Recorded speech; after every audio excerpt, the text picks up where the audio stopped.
कि ड्यूटी पर रहने के बाद उनके साथ ये घटना हुई। अधिकारी तमाम दबाव बनाते हैं और अब साजिश ये रची जा रही है कि वो ड्यूटी पे ही नहीं थे, पहले ही रिलीफ दिखा रहे हैं।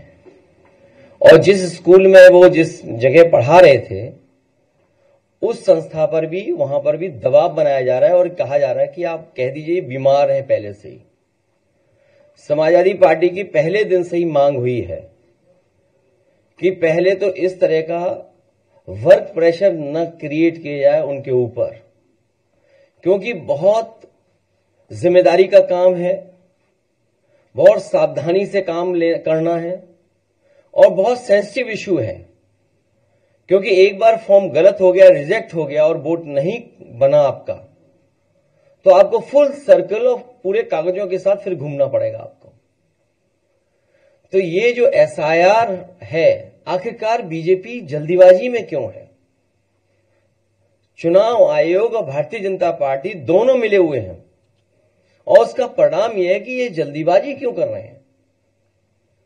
पहले भी मैं ये बात कह चुका हूं कि उत्तर प्रदेश में लगातार शादियां हो रही हैं और शादियों के समय पर लोगों को एक दूसरे के यहां आना जाना, शादी की तैयारी करना, सब व्यस्त हैं। और इतने कम समय में एसआईआर कराना और पूरे प्रदेश का, और किस किस को आपने जिम्मेदारी दी है, यहां तक कि जो नगरपालिका के सफाई कर्मचारी हैं उन्हें भी सहायक बनाया हुआ है। अब आप सोचिए, इतना बड़ा फॉर्म है, इतना टेक्निकल चीजें उसके अंदर हैं कि अगर मान लीजिए बीएलओ नहीं कर पा रहा है तो उसके लिए सहायक बनाया गया है सफाई कर्मचारी। और इस फॉर्म को बंटवाने में जल्दी, बटा नहीं बटा, जो सरकार का डेटा बता रहा है वो ये बता रहा है कि सभी फॉर्म बांटे जा चुके हैं, लेकिन ग्राउंड पे जब हम देखते हैं तो वो बांटे नहीं गए हैं। और फिर उसी तरह का कलेक्शन का रिकॉर्ड बनाएंगे।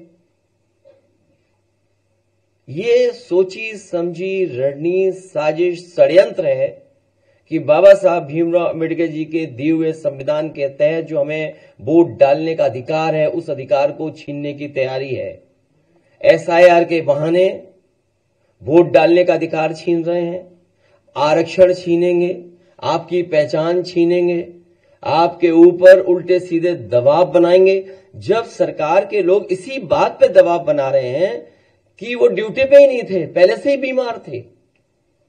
और कल रात जब मैं फतेहपुर में गया था, उन सुपरवाइजर के परिवार के लोगों से जब मैं मिला हूं, उनसे जो बातचीत हुई है, उस बातचीत के दौरान उनकी बहन, उनके परिवार, उनके तमाम जो सहयोगी साथी थे, वो यही बता रहे थे कि उनके ऊपर लगातार सरकार के माध्यम से दबाव बनाया जा रहा था कि जल्दी करिए और जल्दी फॉर्म बंटवाइए, जल्दी फॉर्म भरवाइए। और उसका परिणाम यह हुआ कि उन्होंने आत्महत्या कर ली। उस परिवार की भी मैं मदद कर करके आया हूं। तो आखिरकार जल्दी क्या है एसआईआर की? वेस्ट बंगाल के भी लोग ये कह रहे हैं कि चुनाव आयोग के खून से हाथ रंगे हैं। अब इन लोगों की जान गई है, कौन मदद करेगा? चुनाव आयोग को सामने आना चाहिए, मदद करना चाहिए, क्योंकि ये सब कर्मचारी, अधिकारी चुनाव आयोग के लिए काम कर रहे हैं। और चुनाव आयोग का काम हमने बहुत करीब से देखा है बाई इलेक्शन में। जिस समय बाई इलेक्शन हो रहा था उस समय पूरा का पूरा चुनाव आयोग के अधिकारी चुप बैठे हुए थे। उन्होंने बूथ लूटने दिया, उन्होंने अधिकारियों के माध्यम से जो जो बीजेपी करवाना चाहती थी वो होने दिया, वोट डलवा लिया। सीसीटीवी पे सब है कि आपके किन लोगों ने वोट डाला है, कौन प्राइवेट ड्रेस पहन करके आया था और वोट डाल गया। इसीलिए सीसीटीवी की अब फुटेज भी नहीं देंगे आपको, रिकॉर्डिंग भी नहीं देंगे। ये पूरी सोची समझी रणनीति है कि लोकतंत्र देश से खत्म हो जाए। अभी मुझे राजीव राय जी की चिट्ठी मिली है, उन्होंने जानकारी दी है कि तमाम तरह के उनके सामने संकट, रुकावटें और वो आ रही हैं, कोई सुनवाई नहीं है, अधिकारी बताने को तैयार नहीं है। उनकी ये चिट्ठी है, ये बाकायदा व्हाट्सएप पे आपको भेज दिए जाएंगे। और देखिए, अभी 13वीं नहीं बन पाई है। घोसी लोकसभा में कई विधानसभा में तैयारी हो गई है। लोकसभा घोसी में तैयारी होगी कि निर्देश चले गए हैं कि 20-20 हजार वोट काट दो हर विधानसभा में। ये राजीव राजे की चिट्ठी के माध्यम से मैं कोट कर रहा हूं बात को। घोसी लोकसभा के मऊ सदर विधानसभा से लगभग 20 हजार मतदाताओं के नाम डिलीट कर दिए गए हैं अभी से ही। सोचिए आप, क्या तैयारी है इसका मतलब। तो जो बात हम लोग कह रहे थे कि हर विधानसभा से इतने वोट काट दिए जाएंगे, जब आपका परिणाम आएगा तो आप खुद देखेंगे कि कितने हर विधानसभा से वोट काट दिए गए हैं।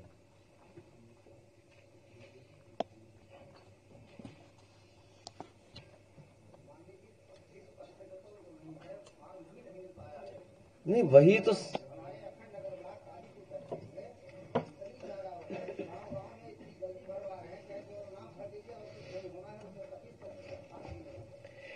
न केवल फॉर्म बल्कि कई बीएलओ लोगों को जिनको ड्यूटी पर काम करने के लिए भेजा गया है,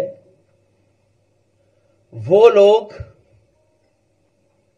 जानकारी ही नहीं उनके पास, ट्रेनिंग ही नहीं उनके पास। अभी मैं एक बीएलओ से मिला था, तो बीएलओ की स्थिति ऐसी थी कि शायद वो उस काम को पूरी जिम्मेदारी से नहीं कर पा रहे थे। उनके साथ एक सहायक था, उन्होंने अपने रिश्तेदार को बुला रखा था किसी दूसरे शहर से, जो कंप्यूटर इंजीनियर था। तो हमने कहा ये कौन है? बोले ये हमारी मदद करेंगे।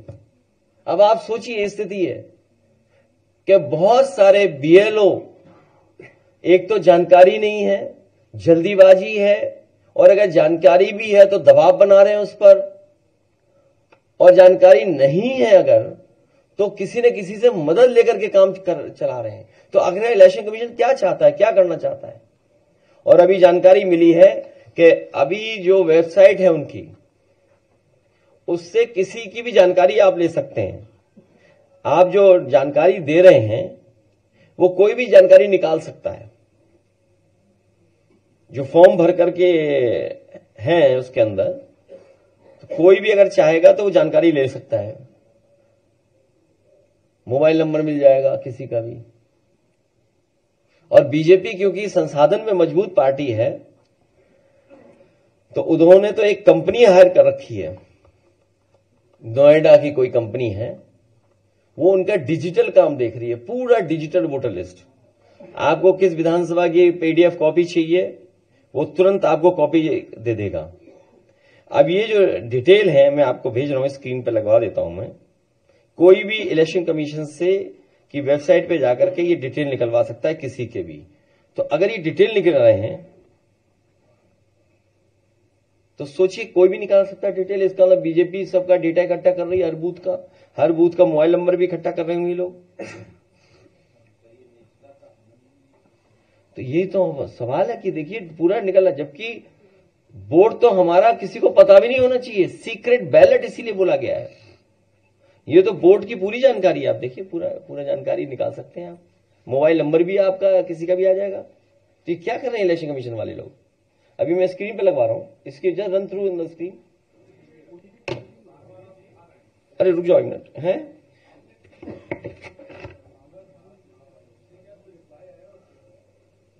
वो एक सफेद कपड़ा में बहुत पहले ले जा चुका हूं।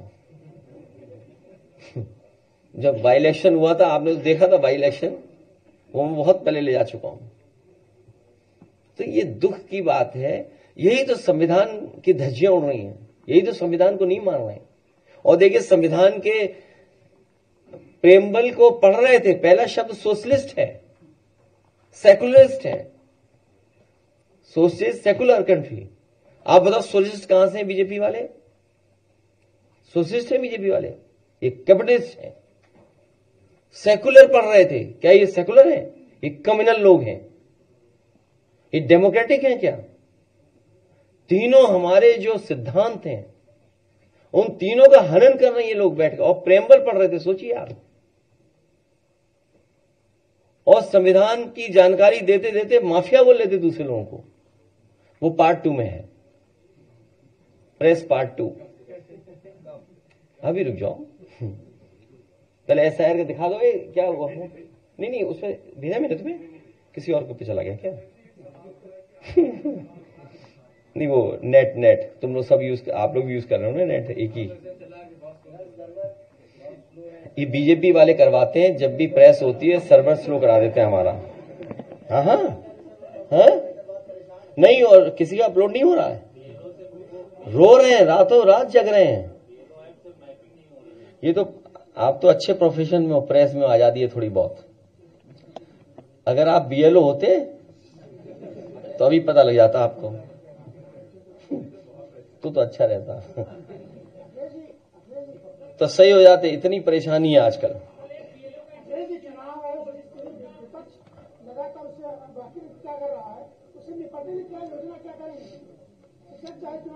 लड़ रहे हैं, लड़ते रहेंगे, तो क्या करें आप बताओ? वही कर दूंगा मैं उस दिन भी एक प्रेस का साथी यहां पूछ रहा था, मैं पूछ नहीं पाया, मुझसे गलती हो गई।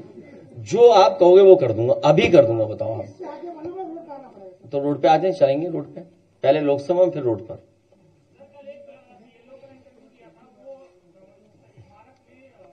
देखो बीजेपी को आप समझ लीजिए, 1000 किसान मर गए, बीजेपी को कोई फर्क नहीं पड़ा।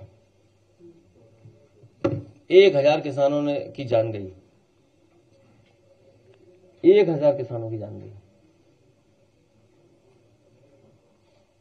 अभी पार्ट 2 पे आएंगे, थोड़ा सा ये देख लो, दिखा दो, सब डिटेल मिल रहा है। देखिए आप किसी का भी डिटेल निकालना चाहे उसका देखिए मोबाइल नंबर मिल रहा है, आप किसी का भी निकाल लो। और दिखाइए, दूसरा दिखाओ, इन्यूमरेशन फॉर्म या एपिक नंबर से। हाँ ये ठीक कह रहे हैं, ये सही है। हाँ उसी से निकाल सकते हैं आप, किसी का भी मोबाइल नंबर निकाल सकते हैं। और सुनने में ये आया है कि बीएलओ महिलाओं पे जाने कितना कॉल आ रहा है, जान के बातें कर रहे हैं लोग, इतना फोन आ रहा है उनके ऊपर है। सबके मोबाइल नंबर वो हो गए, पब्लिक हो गए मोबाइल नंबर है। नहीं देखिए ना आप, सबके किसी का डिटेल निकाल लो आप, मोबाइल नंबर जिसको करें। और आपको बता, बीजेपी के लोगों ने सॉफ्टवेयर कंपनियां हायर की, नोएडा की कोई, जो काम उनका देख रही है डिजिटल। और जब फाइनल सूची प्रिंट होकर के आएगी, बीजेपी के वोट नहीं कटे होंगे उनके बूथ के, सब समाजवादी पार्टी के वोट काटे जाएंगे। ये नया तरीका निकाला है, और भी कोई नया तरीका बैठे सोच रहे होंगे वो लोग। जब से हारे हैं तो इन्हें समझ में नहीं आ रहा क्या करें। अधिकांश गांव में बीएलओ का पहुंचना भी अभी भी नहीं पहुंचे। सोचिए, गली ढूंढ रहे हैं कहां जाना है, पूछते हैं।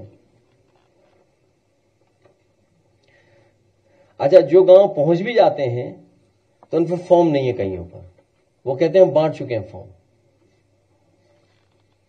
तो फॉर्म लेके भी नहीं गए कुछ लोग।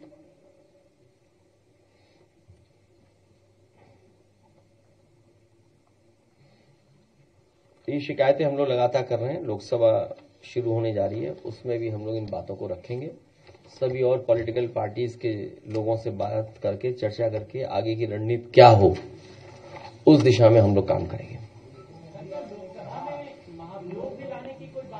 वो उसी समय बैठ करके बात होगी, हम अपना पक्ष रखेंगे और चीजों को समझेंगे क्या है।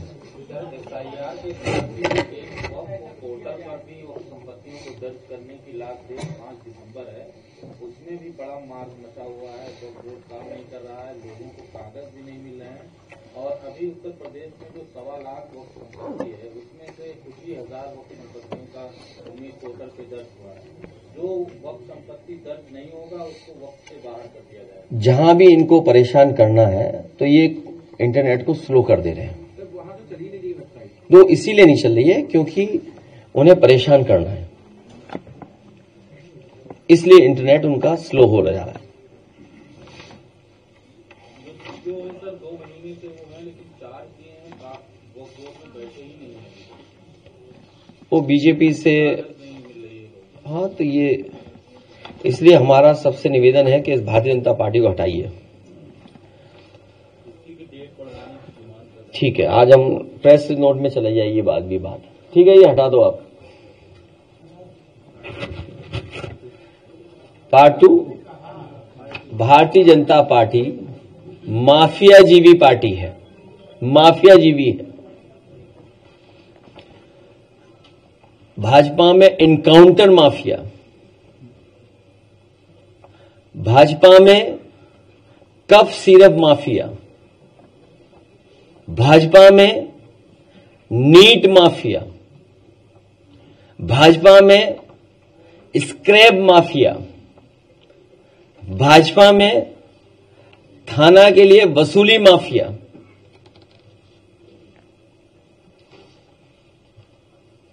और मैं चाहूंगा कि एक बहुत प्रतिष्ठित चैनल ने बहुत अच्छी जानकारी दी है, मैं चाहूंगा कि प्ले किया जाए, और मैं ऐसे पत्रकार की सुरक्षा की भी कामना करता हूं। ये जमाना सीबीआई का नहीं है, ये जमाना बुलडोजर का है। बुलडोजर कहां है? बुलडोजर कब चलेगा? ये जमाना सीबीआई का नहीं है, जमाना बुलडोजर का है। अब बुलडोजर कहां है? और ये दुबई जो भागने का है, कोई पहला मामला नहीं आया है। कोई लखनऊ में मुख्यमंत्री ऑफिस में बैठ करके भू माफिया का काम कर रहा था, उसका भी एक पार्टनर दुबई भाग गया है। वो खुद कहां भागे ये नहीं पता है, वो खुद कहां से ऑपरेट कर रहे हैं नहीं पता है। सरकारी बंगले का कंपनी में एड्रेस होना, बुलडोजर कहां है? जो लोग दिन रात ये कहते हैं 1 डिस्ट्रिक्ट 1 माफिया होता था 2017 से पहले, 2000 से पहले की मैगजीन निकलवा लीजिए आप, कई मैगजीनों में आपको पता लग जाएगा कि उत्तर प्रदेश का माफिया कौन कौन था, कौन कौन रहा है। ये तो आज केवल एक डिस्ट्रिक्ट का है, 1 डिस्ट्रिक्ट 1 माफिया। आज हम लोगों को मिला कुछ खबर, तो डिस्ट्रिक्ट जौनपुर माफिया नंबर 1। ये हम नहीं कह रहे हैं, ये तो खबर पढ़ के खबर चला रहे हैं हम बधाई देना चाहते हैं उन साथियों को, हिम्मत जुटा करके। और ऐप पर अगर आप देखोगे तो नंबर मालिक का भी बता देगी वो ऐप, सबको पता है, सरकार को भी पता है, और सरकार को यह भी पता है कि लोकसभा में क्या साठगांठ हुई थी बाबू सिंह कुशवाहा जी को हराने के लिए, क्या साठगांठ हो रही थी। बंबई को हराने के लिए, बंबई के लोगों को हराने के लिए कैसे साठगांठ हुई थी।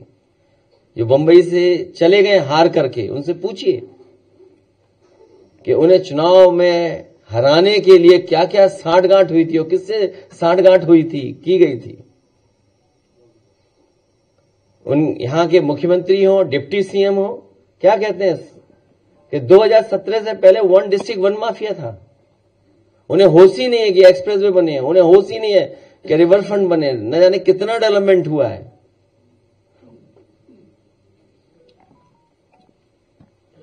अभी तो पहले ही डिस्ट्रिक्ट हमने जारी किया है, अभी तो उत्तर प्रदेश में बहुत डिस्ट्रिक्ट है।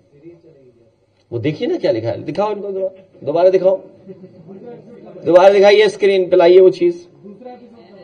जब कहोगे, जब कहोगे। ये गाड़ियां क्या उसी नंबर से हैं सब, ऐप पे वही आ रहा है मालिक। मालिक कितने अलग हैं?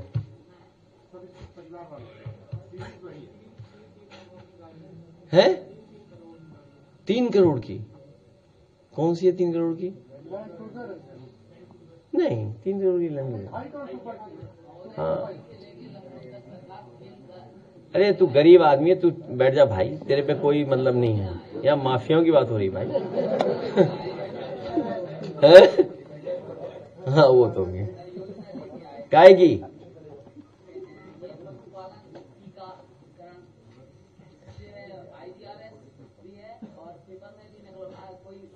उस दिन मिले थे, तुम मिले थे मुझसे, उस दिन मिले थे सर, कागज दे गए थे। लाओ इनका कागज ले लो, ऐसा 15 तारीख के बाद आना, तब सुनेंगे तुम्हारी, ठीक है। एक और तख्ती लगा के कल कोई इंटरव्यू दे रहा था किसी पर, मुझे पार्टी वाले बताया कौन सा तख्ती लगा के इंटरव्यू दे रहा था। हाँ ये देखो तख्ती लगा, अरे लगा ली तख्ती, क्या हो गया, हम मदद कर देंगे तुम्हारी। अच्छा हम देख लें ये मैनपुरी का है, हम दिखवा लेंगे कौन है इसकी जान। ले लो कागज, ले लो इसका कागज दे दो बेटा, कागज दे दो, कागज दे देना, कागज देना, कागज ले लो उनका भी। तो मिले थे सफाई, मैंने ये कहा ये ऐसा सरकार अन्याय कर रही है। हाँ हाँ बता दो, हाँ हाँ हाँ हाँ काय जा रहे इधर उधर, इधर ही आते। वाह, प्रेस खत्म हो जाए प्रस्तुत कर देना, इसको प्रस्तुत करा देना अंदर, लाओ अंदर ले लेंगे कागज, लाओ बैठा लो बैठा लो बैठा लो। कोविड में फादर एक्सपायर हो गए, कागज लाए हो कि नहीं? अच्छा ठीक कागज, ठीक रख दो गंगाराम के दो। ठीक है बताओ कोई पूछना हो वन डिस्ट्रिक्ट वन माफिया पे, कैमरे लगा दो। माफिया जीवी भाजपा की पोल पट्टी खोल सीरीज सीजन 1 एपिसोड 1। रुक जाओ भाई रुक जाओ, है क्या चीज? नहीं दोबारा नहीं मिलना चाहते हो क्या? क्या बात कर रहे हो? अरे जब कहा 1 डिस्ट्रिक्ट 1 माफिया तो 1 डे 1 माफिया। हाँ एक वीक में एक ही रखो ना, अभी टाइम है बहुत, वो भी सोचें हम भी सोचें। भाई क्यों कहते हैं हमें माफिया बताओ? हाँ होगी, अभी तो चुनाव दूर है, 410 दिन है। नहीं आप खुद सोचिए ना, हमें माफिया बोलते हैं दिन रात, स्पीच ही नहीं खत्म होती उनकी बिना माफिया कहेगी। 2017 से पहले माफिया थे, अब इन माफिया क्या करेगी सरकार? तो बच्चों की जान चलेगी। मध्य प्रदेश में गई बच्चों की जान, कितने लोगों ने पिया होगा ये कफ सिरप, गरीबों ने, गरीबों के बच्चों के साथ खिलवाड़ सोचिए, और केवल किस लिए कि पैसा कमाना है। और क्यूटो से भाग गया कोई, क्यूटो से भाग गया, बताइए प्रधानमंत्री जी के क्षेत्र से अगर भाग जाए तो इससे गंभीर विषय कोई नहीं हो सकता है। और कितना बड़ा नेटवर्क रहा होगा, और ये नेटवर्क सब जानते थे बनारस में, पूरी बनारस के प्रशासन के लोग जानते थे, ये कोई नई चीज नहीं जानकारी में आई है। पूरा प्रशासन जानता था कि इस तरह का कुछ हो रहा है, चल रहा है, उसके बावजूद भी आंख बंद कर करके बैठे हुए थे। देखते हैं अब उनकी सरकार जो जीरो टॉलरेंस वाली है क्या करती है ऐसे माफियाओं के लिए।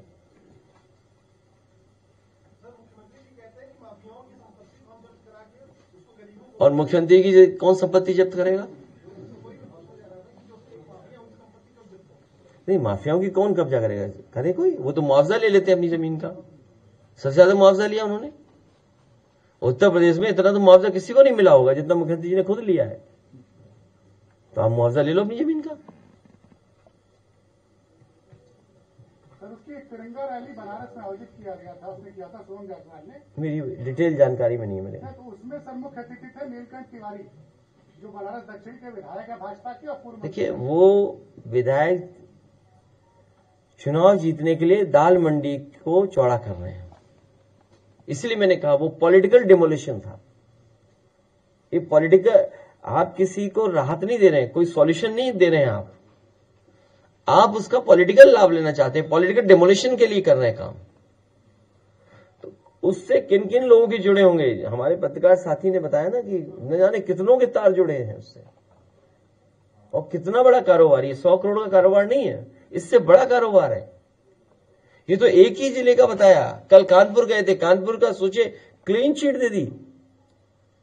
और हमारी पार्टी के दीपक यादव पूर्व विधायक पे 32,000 का वो लगा रहे हैं, चोरी, वो डकैती लगा रहे हैं। बताइए आप, वही पुलिस का अधिकारी, वही स्क्रैप माफिया है वहां का, वो स्क्रैप माफिया अधिकारी है जो लगवा रहा है। हम तो इसलिए नहीं बोल रहे हैं कि दीपक का नुकसान करेंगे वो लोग, करप्ट अधिकारी है वो, करप्ट। जब नोएडा से गया था, नोएडा में खुशी मनी थी, किसी से जानकारी कर लीजिए आप। और क्यों संरक्षण? क्योंकि वो सो जाती हैं इसलिए संरक्षण मिल रहा है उनको। ये वही हैं जिन्होंने 2019 का चुनाव लोकसभा का समाजवादी पार्टी को कन्नौज में हरवाया था। स्वजाति लोग ऊपर से नीचे तक नेटवर्क में बैठे हुए थे।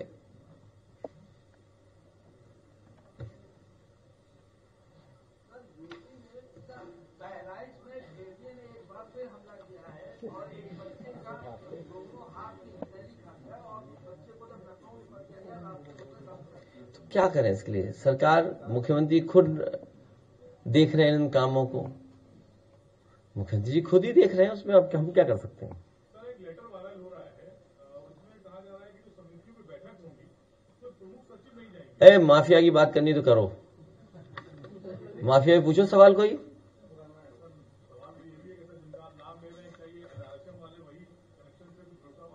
उसी पे है तो चलिए फिर उसमें और जांच होगी बाद में जब समय बढ़ेगा। तो बहुत अच्छा जानकारी दी आपने, धन्यवाद आपका। कहां पे? बीजेपी हर जगह जमीन कब्जा कर रही है।